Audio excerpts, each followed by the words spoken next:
Hello, my friends. Welcome back to another Read Aloud.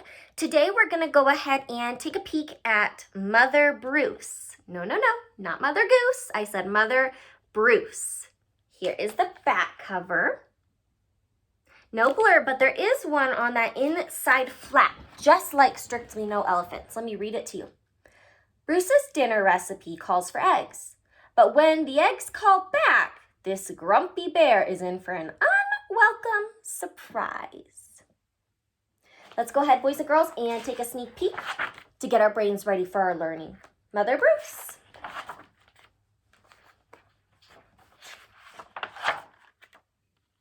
Now, kiddos, as you're taking your sneak peek, I want you to think about how Mother Bruce just might remind you a little bit of your mom, your dad, your grandma, your grandpa, your babysitter, whoever is at home that is supporting your remote learning. I also want you to think about how the goslings may remind you of yourself and possibly your siblings if you have any at home.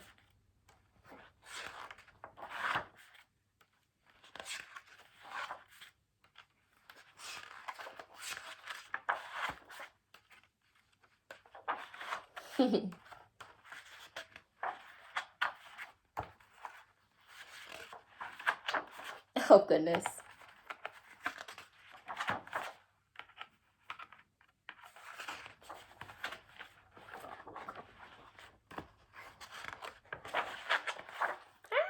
A new setting, I see.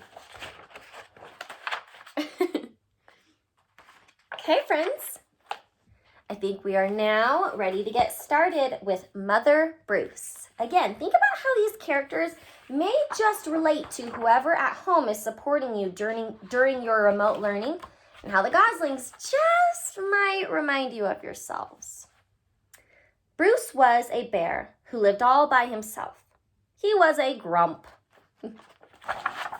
He did not like rain. He did not like sunny days. He did not like cute little animals. Bruce only liked one thing: eggs. He collected them from all over the forest. "Good morning, Mrs. Sparrow." But Bruce didn't eat eggs raw like other bears. Instead, he cooked them into fancy recipes that he found on the internet.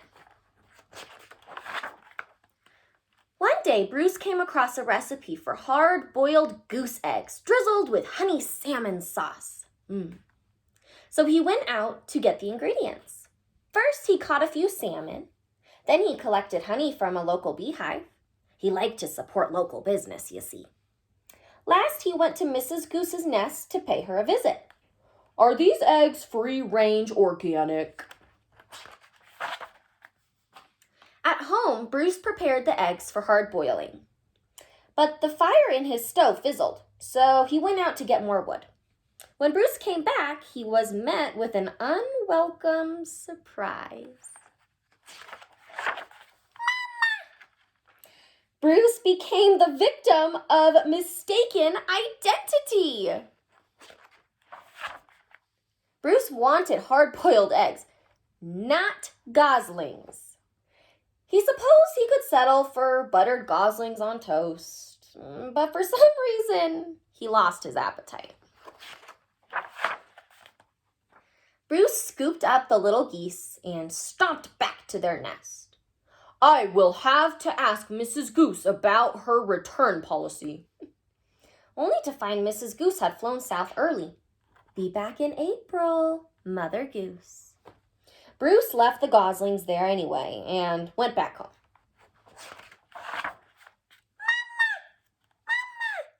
But he was followed.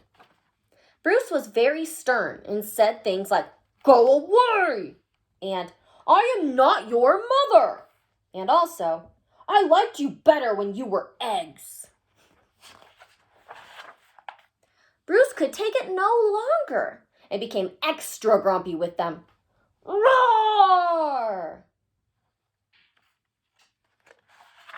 It didn't work.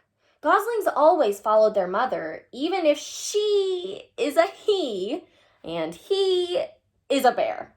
Mama!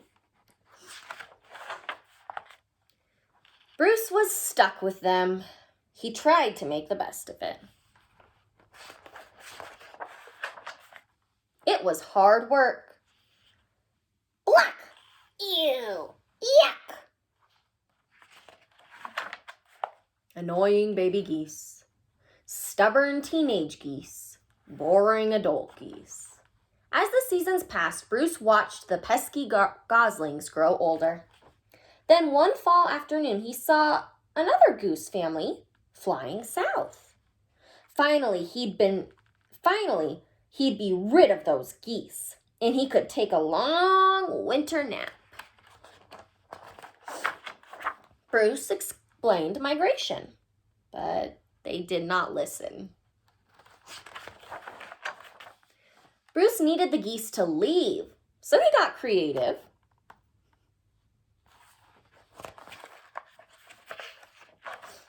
Nothing worked. The geese would not leave Bruce. Sigh. So Bruce decided to pack some bags and take his geese into town. They boarded a bus and migrated to Miami. Now every winter, Bruce and his geese head south together. They laze about at the beach in tacky shirts, sipping ice-cold lemonade, while Bruce dreams of new recipes. Recipes that don't hatch. Mama? Alrighty, friends. I wanted you to think about how the goslings may sort of remind or represent yourselves, and how Mother Bruce might represent the individual at home who is supporting you during remote learning. Now, I do not mean that the individual at home is grumpy. What I mean is you might be behaving a wee bit like the goslings, following your mama around, or papa or grandma or grandpa, following them around and demanding all these different things. Boys and girls, remember, you are in charge of your learning. Don't be so much like the goslings. Choose to be independent. Just like me, first grade has my heart. Your parents, your guardians, you are in their hearts as well. Please, oh please remember that, and try not to bother them too much. Be independent, but of course, as always, ask if you need help. I'm here for that as well. It was so good reading to you. I hope you enjoyed Mother Bruce, and I'll see you on our next read aloud. Bye-bye.